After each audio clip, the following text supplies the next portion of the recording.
Being a police officer is a difficult profession. Every day is a game of chance. Every goodbye to their families may be their last. But what's harder is gaining the public's trust. Jimmy and his partner Tim thought they had seen everything during their time in the force, but today was the day that reminded them why they chose to be cops in the first place. Before we begin, if you are interested in this type of video, make sure to smash that like button, subscribe to our channel, and turn on the notification bell.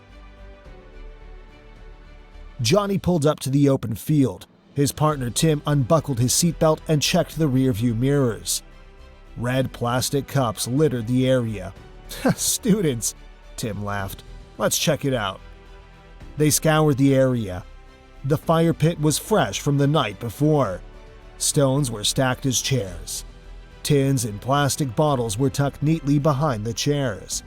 They turned around and began to walk towards their car. Then, they heard a rustle in the bushes.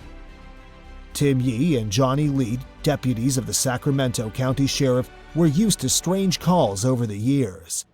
From verbal disputes to assaults to accidents, these two have seen it all. And if they haven't seen it, then they've definitely heard of it. However, on very rare occasions, these two can still be shaken to the absolute core. Like many police officers, Tim and Johnny have been tarred with the same brush. Every morning they get dressed and leave their families not knowing if they'll return. After multiple scandals of police brutality and unarmed shootings, the Sacramento Police Department has worked hard in a bid to change the public's perception of officers. But not everything can be forgotten so easily. Earlier this year, protests erupted in Sacramento following the shooting of a young man in his grandmother's yard. Police officers who opened fire on the young boy were under the impression he was carrying a firearm, when in reality, he was reaching for his phone in his pocket. The incident sparked outrage in the city. Unfortunately, all the officers felt the public's scorn. The protest was made up of young, old, boys, girls, and everything in between. Outside the Golden One Center, they linked arms and chanted at the fans, waving their tickets in the air. "Join us or go home!" That night, the Sacramento Kings defeated the Atlanta Hawks, but hardly anyone was there to witness the momentous occasion. And the police's next moves were being watched by Hawks. Although Johnny and Tim had no involvement in the shooting, they, along with the rest of the department, received constant scrutiny from the public. During the peaceful protests, they made no arrests. Instead, they allowed the community to voice their anguish. It had taken time and effort to become reputable, especially among families. And then, Johnny and Tim started making headlines. The red and blue flashing lights instilled fear in the public, rather than relief. People are generally quick to judge an officer's intentions. Johnny and Tim have arrived at situations in a bid to help, only to watch crowds flee the area. For them, it was disheartening. They joined the force to keep the community safe. But it seemed their reputation was still flawed by their colleagues' mistakes. What could they do to change it? Johnny and Tim struggled. How could they do right when the community feared being anywhere near them? Sacramento was where they lived, where they raised their families, where they planned to stay forever. They dedicated their lives to protecting everyone in need of it. But even those who needed it didn't necessarily want it. Call-outs could go either way, and they had to be prepared for the worst. Then, they got wind of a female in the woods. When Johnny and Tim got reports of a homeless camp behind a Walmart store on Elk Grove, Florin Road, they were apprehensive. Past experiences of homeless camps had led them to addicts and alcoholics who they had to make pack up and leave. Those days were the hardest, but they never expected to find these campers.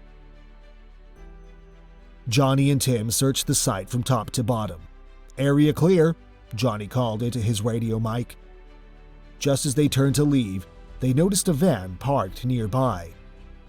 Then, they heard movement. Their hands went to their sides and hovered above their firearms.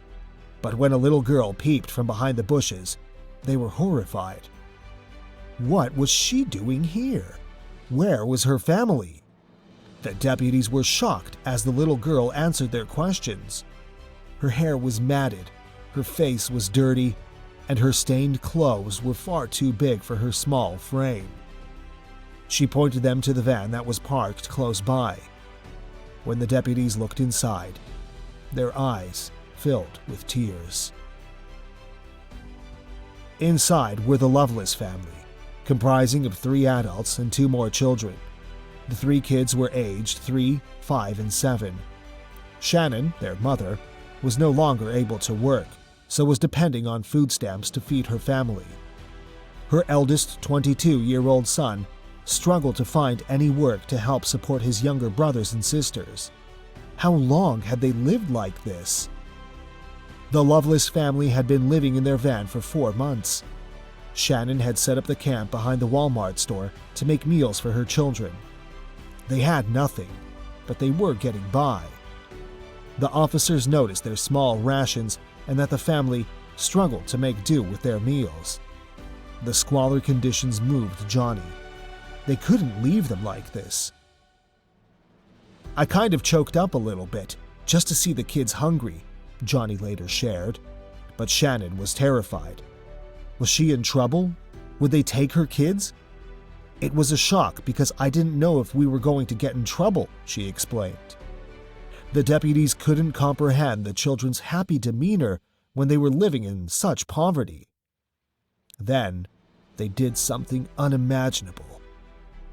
Johnny and Tim did everything they could for the Loveless family. They later returned with food, toys, and a key for a motel room. Shannon was gobsmacked by their kind gestures. "It's been awesome.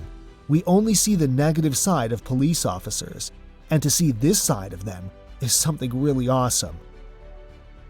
These 2 deputies are setting a high standard of what it means to protect. "I'm going to call that day a miracle," Johnny shared. "Finally, the Loveless family has a chance to get back on their feet." Please don't forget to leave a like, comment, and subscribe to our channel and turn on the notification bell for more content like this.